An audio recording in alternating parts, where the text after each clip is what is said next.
subscribe and hit the bell icon for get latest updates. Hello friends, আজি আমি লৈছো ADRE ফলৰ পৰা এটা গুৰুত্বপূৰ্ণ নোটিফিকেশন আৰু ইয়াত ADRE গ্ৰেড 3 আৰু গ্ৰেড 4 যিসকল ক্যান্ডিডেটে ইয়াত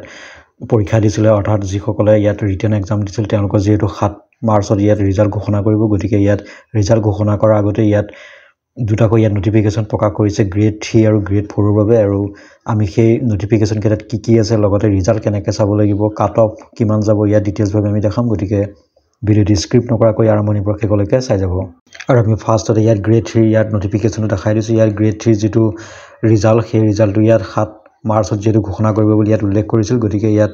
ওয়েবসাইটত ইয়াত উল্লেখ কৰিছে আৰু কোন কেইটা ওয়েবসাইটৰ ৰিজাল্ট চাব পাৰিব ইয়াত উল্লেখ কৰিছে ইয়াত ফাৰ্ষ্ট ওয়েবসাইটটো হৈছে ইয়াত sebaonline.org আৰু এটা সৰকাৰি ওয়েবসাইট হৈছে www.assam.gov.in এই ওয়েবসাইট কেটা আমি ভিডিওৰ তলত দি দিয়া আছে ভিডিওৰ ডেসক্ৰিপচনত সেই ডেসক্ৰিপচনত ক্লিক কৰাৰ লগে যেতিয়া লিংকটো এক্টিভ হ'ব তেতিয়া তেওঁলোকে এপ্লাই কৰোঁতে যেটো এপ্লিকেশন নম্বৰ আছে সেই এপ্লিকেশন নম্বৰটো আৰু লগতে পাসওয়াৰ্ড সেই এপ্লিকেশন নম্বৰ আৰু পাসওয়াৰ্ডটো দি তেওঁলোকৰ ৰিজাল্টটো চাব পাৰিব আৰু সেই তেওঁলোকৰ যদি এপ্লিকেশন নম্বৰ সোৱাত অসুবিধা হয় বা পাসওয়াৰ্ড অসুবিধা দিয়া যিটো লিংক আছে সেই লিংকতে ফৰগট অপচন এটা থাকিব সেই ফৰগট অপচনত তেওঁলোকে ক্লিক কৰাৰ লগতে তেওঁলোকৰ যেটো এপ্লাই কৰা মোবাইল নম্বৰ আছিল তাত OTP যাব সেই OTPটো এন্টাৰ কৰি তেওঁলোকে নিজৰ এপ্লিকেশন নম্বৰটো চাব পাৰিব আৰু লগতে এডমিট কাৰ্ড আৰু তেওঁলোকৰ এপ্লিকেশন নম্বৰটো দিয়া থাকে আৰু সেই এপ্লিকেশন নম্বৰটোৰ সৈতে আৰু লগতে তেওঁলোকৰ যেটো এডমিট কাৰ্ড আছে সেই এডমিট কাৰ্ডৰ যোগেদি তেওঁলোকে ৰিজাল্ট চাব পাৰিব আৰু যিসকল ক্যান্ডিডেটে ADRE গ্ৰেড 3 যিসকলে সফল হ'ব অৰ্থাৎ যিসকলে পাস কৰিব তেওঁলোকে ইয়াত নেক্সট লেভেলৰ কাৰণে তেওঁলোকৰ ভেৰিফিকেশন ডকুমেন্টস কৰিব লাগিব ইয়াত ডিটেইলছ ভাবে ইয়াত উল্লেখ কৰিছে আৰু নেক্সট যেটো টেষ্ট হয় সেই টেষ্টৰ কাৰণে তেওঁলোকৰ ইয়েস বুলি থাকিব আৰু যিসকল সফল নহয় তেওঁলোকৰ নো বুলি দেখাব গতিকে তেওঁলোকে অতি সহজে অতি ৰিজাল্ট চাব পাৰিব ভিডিও ডেসক্ৰিপচনত দিয়া লিংকত নেক্সট লেভেলৰ কাৰণে যেটো টেষ্ট হ'ব সেই টেষ্ট আৰু কাৰণে তেওঁলোকৰ কি ডকুমেন্টস লাগিব পিছত যেটো নোটিফিকেশন আহিব সেই নোটিফিকেশনত সেইটো প্ৰকাশ কৰা হ'ব আৰু লগতে ইয়াত cut off mark grade 3 paper 3 paper 4 আৰু পেপাৰ 5 ৰ যিসকল ক্যান্ডিডেট আছিল তেওঁলোকে ইয়াত কাট অফ মাৰ্ক তেওঁলোকৰ ওয়েবসাইটৰ যোগেদি তেওঁলোকে গম পাব আৰু লগতে ইয়াত সেই ওয়েবসাইটত গুটেই ডিটেইলছ ভাবে ইয়াত প্ৰকাশ কৰা হ'ব গতিকে ফাৰ্ষ্টতে ৰিজাল্ট প্ৰকাশ কৰিব তাৰ পিছতে তেওঁলোকৰ কাট অফ যেটো আহে সেই কাট অফটো তেওঁলোকৰ একে সময়তে প্ৰকাশ কৰিব গতিকে যিসকল ক্যান্ডিডেটে গ্ৰেড 3 এক্সাম দিছিল তেওঁলোকে অপেক্ষা মাতো 7 মাৰ্চলৈ আৰু তেওঁলোকে আমাৰ ভিডিও ডেসক্ৰিপচনৰ লিংক এটাত এক্টিভ হোৱাৰ লগতে এপ্লিকেশন নম্বৰ আৰু পাসওয়াৰ্ড দি তেওঁলোকৰ ৰিজাল্টটো চেক কৰিব পাৰিব আৰু যিসকল সাকসেসফুল ক্যান্ডিডেট হয় সাকসেসফুল ক্যান্ডিডেটৰ তেওঁলোকৰ ইয়েস বুলি আহিব আৰু যিসকলে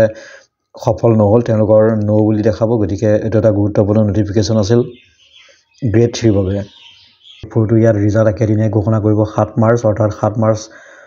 গ্ৰেড 4 যিসকল ক্যান্ডিডেটে ইয়াত এপ্লাই কৰিছিল অৰ্থাৎ যিসকলে ইয়াত গ্ৰেড 4 ত এক্সাম দিছিল তেওঁলোকে ইয়াত 7 মাৰ্চত তেওঁলোকে ৰিজাল্ট চাব পাৰিব আৰু ইয়াত ৰিজাল্ট চাবলৈ দুটা ওয়েবসাইট আছে ইয়াত sebaonline.org আৰু লগতে assam.gov.in এই ওয়েবসাইটৰ যোগেদি তেওঁলোকে ৰিজাল্ট চাব পাৰিব আৰু আমি ভিডিও ডেসক্ৰিপচনত লিংক দিয়া আছে সেই লিংকত ক্লিক কৰাৰ লগতে তেওঁলোকৰ যেটো এপ্লিকেশন নম্বৰ আছিল এপ্লিকেশন নম্বৰ লগতে পাসওয়াৰ্ড দি তেওঁলোকৰ ৰিজাল্ট চাব পাৰিব আৰু যিসকল ক্যান্ডিডেট সফল হয় অৰ্থাৎ যিসকলে পাস কৰে তেওঁলোকৰ পাস কৰা সকলৰ তেওঁলোকৰ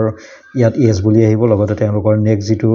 টেষ্ট হয় অৰেল ইন্টাৰভিউ কাৰণে যেটো ডকুমেন্টস ভেৰিফিকেশন হ'ব তাত তেওঁলোকৰ ডিটেইলছ ভাবে জমা হ'ব আৰু যিসকল পেপাৰ 1 পেপাৰ 2 পেপাৰ যিসকলে দিছিল ইয়াত তেওঁলোকৰ কাট অফ কিমান হ'ব একেদিনে ইয়াত ঘোষণা কৰিব গতিকে 7 মাৰ্চলৈ সকলোৱে ওয়েট কৰিব লাগিব গতিকে ইয়াত গ্ৰেড 3 আৰু গ্ৰেড 4 ৰ কাৰণে এটা গুৰুত্বপূৰ্ণ নোটিফিকেশন যিসকলে ইয়াত গ্ৰেড 3 আৰু গ্ৰেড 4 ত এক্সাম দিছিল তেওঁলোকৰ 7 মাৰ্চত তেওঁলোকৰ ৰিজাল্ট ঘোষণা কৰিব আৰু ইয়াত ৰিজাল্টৰ কাৰণে এটা গুৰুত্বপূৰ্ণ নোটিফিকেশন প্ৰকাশ কৰিছিল গতিকে সকলোৱে কেৱল 7 মাৰ্চলৈ অপেক্ষা কৰক আৰু তেওঁলোকৰ অতি শীঘ্ৰে ৰিজাল্টটো চাব পাৰিব আৰু আমাৰ ভিডিও যেটো লিংক দিয়া আছে ডেসক্ৰিপচনত সেই লিংক এটা ৰিজাল্ট ঘোষণা কৰাৰ লগে লগে এক্টিভ হ'ব আৰু লগে লগে তেওঁলোকৰ এপ্লিকেশন নম্বৰ আৰু পাসওয়াৰ্ড দি সেই ৰিজাল্ট চাব পাৰিব গতিকে আজি ভিডিওটি ইমানেই আছিল ভিডিওটি ভাল লাগিছে যদি লাইক কৰিব কমেন্ট কৰিব আৰু লগৰ বন্ধু বান্ধৱীৰ মাজত শ্বেয়াৰ কৰিব ধন্যবাদ